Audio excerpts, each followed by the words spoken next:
Hump, P-E-J. That's a Ho-Chunk expression meaning this is a good day. And this is truly a good day. Good morning, my name is Paul Ricken, and I want to talk with you about something happening in November. In 1990, President George H.W. Bush designated this part of our calendar as National American Indian Heritage Month. Native American people make up less than 1% of U.S. population today, but they remain a significant part of our nation's history and culture.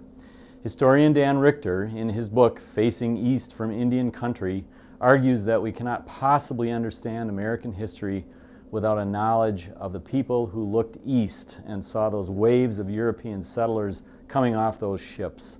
We live in a community whose history is uniquely connected to that story, and you will hear about some of that this month.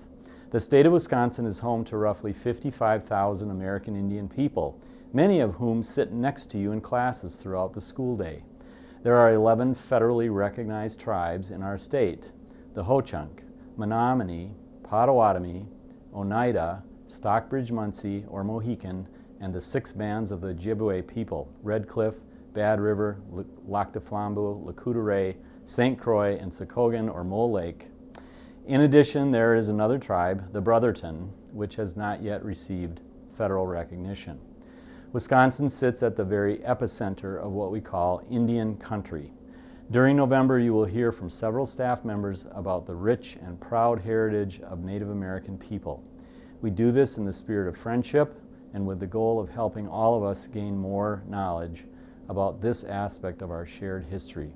We hope you will enjoy these occasional additions to the announcements. Thank you. Please stand for the pledge. I pledge allegiance to the flag of the United States of America and to the republic for which it stands, one nation, under God, indivisible, with liberty and justice for all. Good morning, Tigers!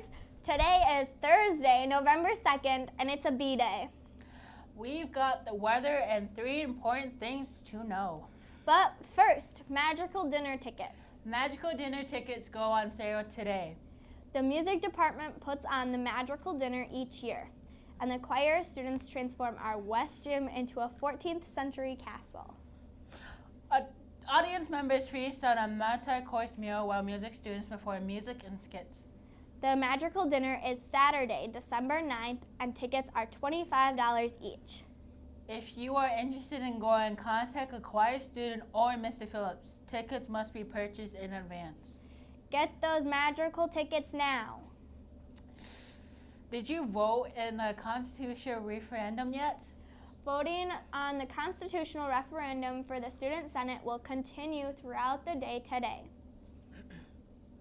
Please take the time to vote if you have not done so. The poll closes at 3:30 today. Also, a Senate note. The Student Senate Executive Council will be meeting with the administration today during Focus. Make sure you get your concerns heard. Talk to your senator today.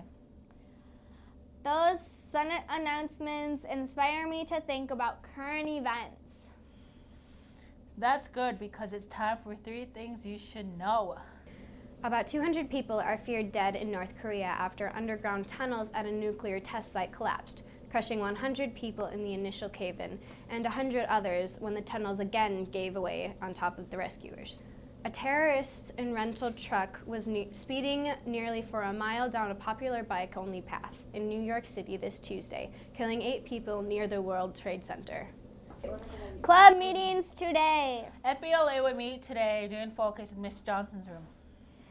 They will be discussing competitive events, so all members should plan on attending. Here's another one. SDCLA members, fundraising form and money are due Monday, November 6th. FFA members, remember tonight is our FFA Parent Night program. It will be at 7:30 p.m. in the high school commons. Let's have a great turnout of FFA members and parents. The FFA alumni will be provided roast pork and shakes afterwards. Here's an interesting group that's just forming. Do you want to help create a safe culture for your school? Join your teens against bullying others.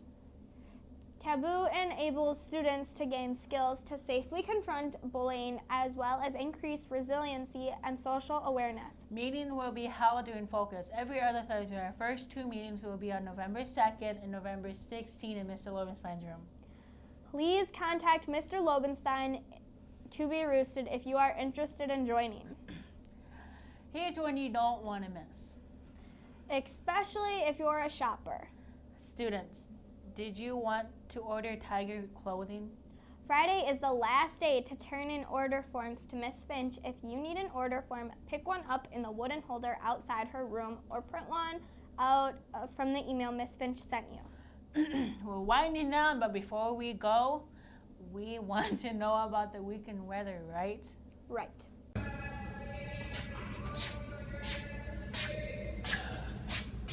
Jeremiah, what are you doing here? I'm just thinking about the weather, guy. Well, then what's the weather, man? Well, on Saturday, November 4th, there's a high of 43 and a low of 37, with a high chance of showers. On Sunday, November 5th, there's a high of 51 and a low of 24, which means rain! And we've got a caught in the act. Asia Ray was nominated by Mr. Berger for recording a fantastic essay she wrote for the Voices of Democracy contest. It was a call of culturally responsive teaching. It was very inspiring to listen to. Asia, you have been caught in the act. Before we go, we have to wish Kylie Cleveland and Angelina Fredo a happy birthday.